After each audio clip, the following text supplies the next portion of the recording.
University of Liverpool hasn't always been known by this name.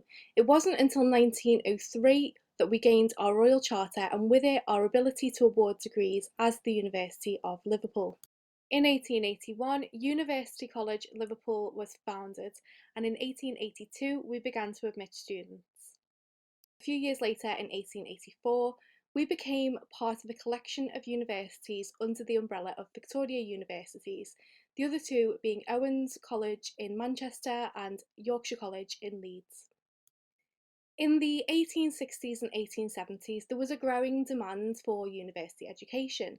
In Liverpool, this was pushed forward by local organisations such as the Liverpool Ladies Association, the Association to Promote Higher Education, and the Council of the Medical School in Dover Street. The next challenge that they faced was to try and find a suitable site, and a couple were suggested, such as St James Mount, Kensington Fields, and Princes Park, but eventually they settled on a former asylum on Brownlow Hill, which had recently been closed. However, they needed to do some work to make it more suitable for a teaching environment, and so they commissioned Alfred Waterhouse to make some alterations to the building.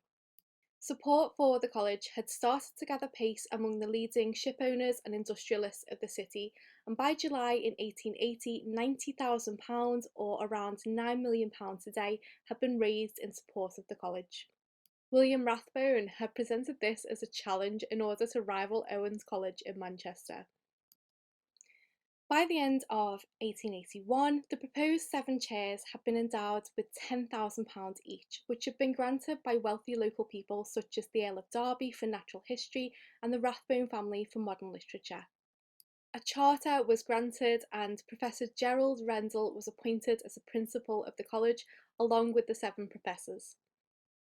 The college was officially inaugurated in a ceremony at St George's Hall on January 14th, 1882.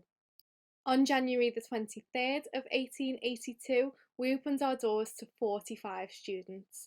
18 of them were women and 27 of them were men. The principal of the college encouraged students to take up several subjects of a related nature, and women students were allowed to take any subject except for medicine. Professors at the college might have resented having to teach such large class sizes in what would have been quite cramped conditions, but they did so because part of their salary was calculated based on how many students that they taught. The most popular courses at the college were chemistry, physics, mathematics, and classics. However, it wasn't long before we outgrew the asylum building and it was no longer fit for purpose. In our next video, we're going to take a closer look at the asylum building, exploring its history right up until it was demolished in 1914.